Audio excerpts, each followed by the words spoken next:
Welcome back mga ka-NGTech, isang aircon at tinanggalan natin ng condenser at nilagyan natin ng pressure tapos binabad natin sa pelangganang may tubig para malaman natin kung may leak. Ngunit wala tayong nakitang leak at ikinabit natin ulit at ang tinanggal natin ay ang evaporator, fast forward lang to.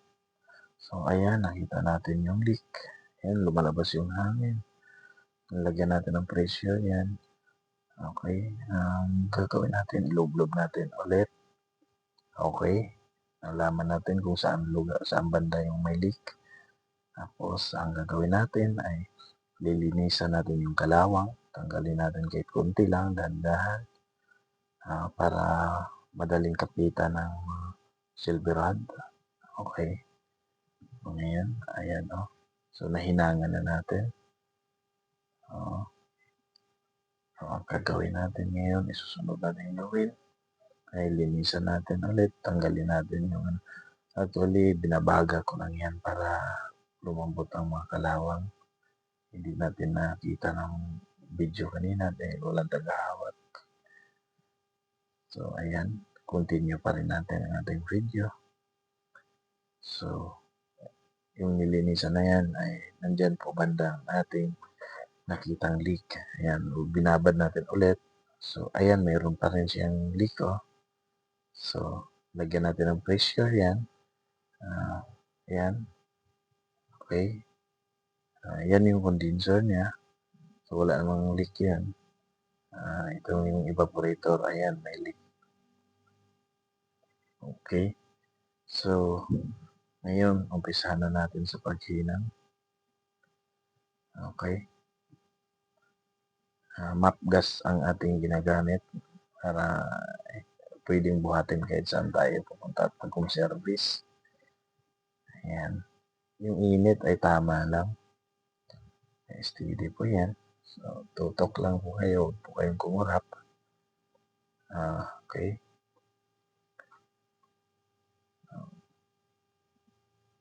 Ayan. Pulidong pagkakahinang to. Makikita mo, umuusok-usok ko. Medyo, ayan, kulang pa kunti. Dagdagan pa natin kunti. Ayan. Okay. So, ingat lang po at kailangan po bago maghinang, tanggalin po muna yung pressure upang maiwasan po yung pagsabog sa tubo. Kasi delikado po pagka maghinang po kayo at may pressure pa. So, kailangan wala na pong hangin dyan sa tubo. Pinapasingaw na po. Okay. So, papalamigin natin saglit. Ayan. So, medyo hindi pa ako kampante. So, dublihan pa natin para sigurado. So, mahirap na. Kabilang side naman. Okay. Siga lang, huwag po kayong kumurat. Manipis na copper tube lang po yung nakalakay dyan dahil low pressure pa yan. Kadalasan po ay nabutas dyan ay sa mga window type ay evaporator dahil yan po ay laging nababasa. Okay. So, confirm na po natin. Dinagdagan pa natin ng konti upang sigurado na talaga at wala na tayong makita pang leak. At pagkatapos yan, palamigin natin saglit. Ayan. Habang pinapalamig, ilagay na natin yung kanyang access valve hose para sa paglalagay natin ng pressure. Since malamig naman na siya, ibabad natin. Ayan. Tingnan natin kung sisingaw pa rin ulit. Okay. Para safety. So, tiyaga lang mga katek. So, wala talagang tamad-tamad 'tong trabaho na 'to para iwas backsab lang. Lagyan natin 225 PSI lang ang inilagay natin. 225 PSI, ayan, wala ng leak. Ayan, clear. Okay, wala na siyang leak. So ngayon, ang isusunod natin gawin ay, okay, titingnan natin ulit. Obserbahan muna saglit. Okay, kitang-kita natin, wala nang leak, oh. Wala na sumisingaw. Ayan ay may presyo na 225 PSI. Okay? Huwag po kayong kumurap, mga katik. Ayan. Ito po ay window type. So, nakapagtaka dahil naubos po ang kanyang preyon. So, ngayon, ikinabit na natin. Ayan, oh. Hinihinang na po natin yan. So, nilagyan natin ng basahan sa bandang ilisi na binabasa natin tubig para hindi malusaw ang ilisi. Kasi mainit po yan. Ayan. Okay. Yung iba, pinupost ko na lang para hindi umahaba masyado yung ating video. Kung makikita mo, pero tuloy-tuloy pa rin ang ating pag-video. Okay. Talagang dinagdagan pa natin ng konti para lang siguradong wala na talagang leak. Kasi pag once ay kinarga natin ng preyon yan, so sayang naman ang ating preyon. Napakamahal po ang preyon ngayon. Yan.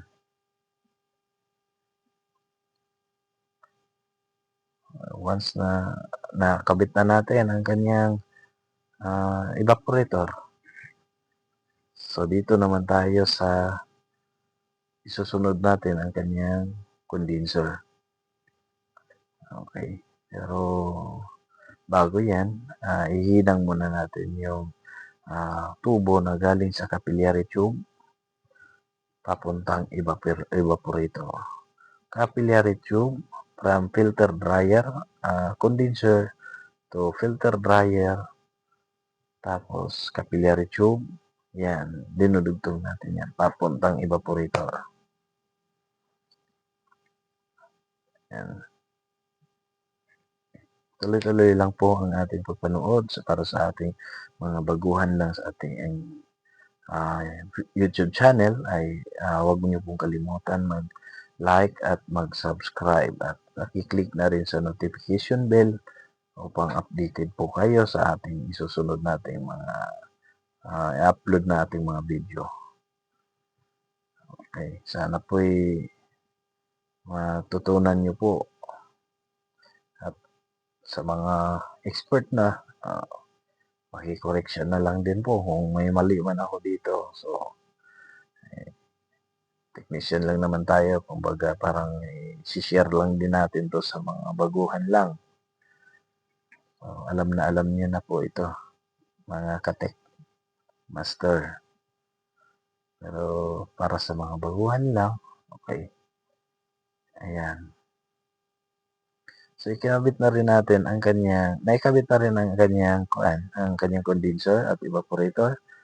So, ngayon, hindi ko lang masyadong nasulit dahil mahaba na masyado ang video. So, ayan, ikinabit na natin ang kanyang board. Digital control. Okay.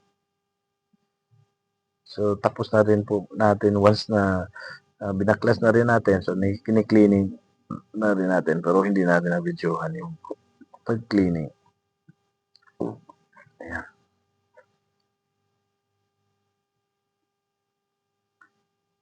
Okay.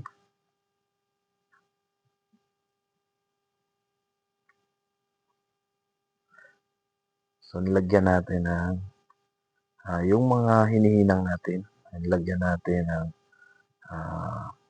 cable para hindi siya habang umaandar, hindi gumagalaw. Okay. So, ang isusunod natin gawin ay piniprepare natin ang ating manifold gauge para lagyan natin ng hose. Okay, ang kanyang sanction. Ang gagawin natin para sa vacuum. Okay, va-vacuum na po natin yan.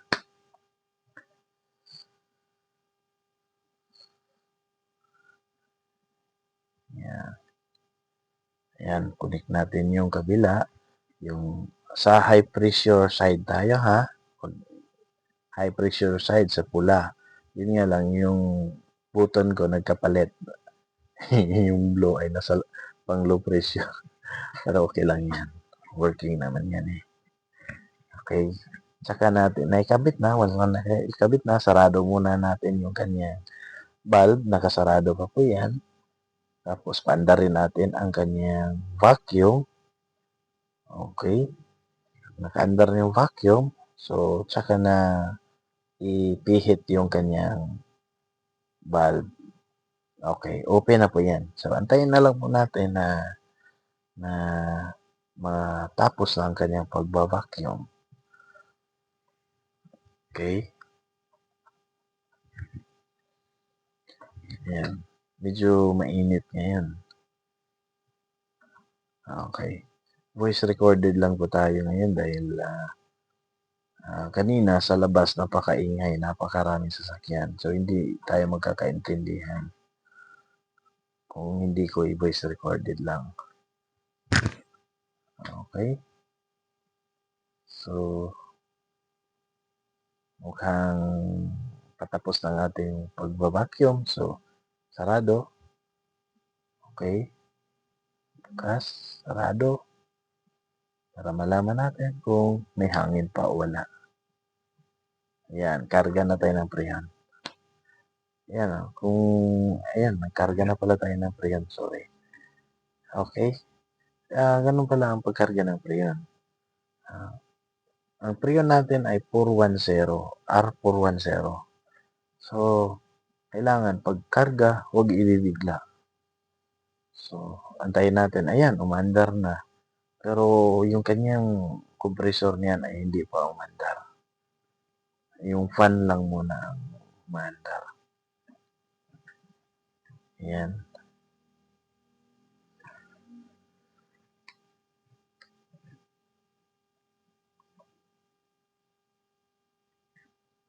Kung mapapansin, kinakapkap natin, umandar na yan. Kung umandar na, kinakapkap natin yung kanyang tubo na papuntang condenser. Okay. Tapos, kung mainit na, okay.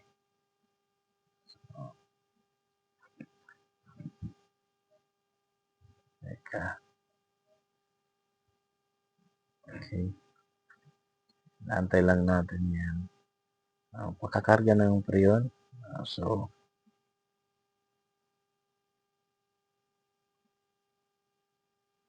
okay. So, kinakapkap natin ang kanyang copper tube papuntang condenser kasi yan po yung init. Pero, huwag niyo pong gayahin yan. Baka mamaya matamaan yung kamay niyo sa ilisi. Putol po ang kamay niyo dyan.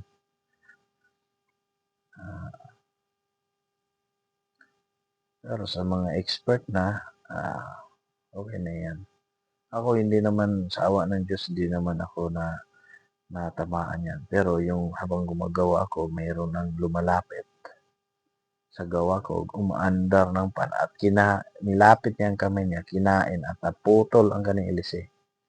Lalim niya sa ugat. Kung hindi naputol ang ilisi, maaaring maputol ang kamay.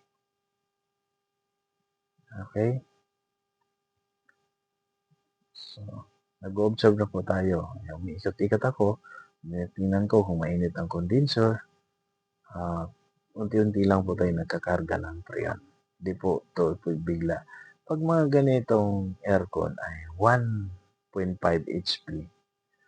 So, ang ating rated current ampere lang ay nasa 3.5 amperes lang dapat. Okay. Kasi kung lumalagpas po ay baka hindi kayanin sa compressor at magti-trip po yan siya. Magka-cut. Okay, hanggang dito lang po ang ating video at maraming salamat sa ating pagpanood. Sana po ay may natutunan po kayo.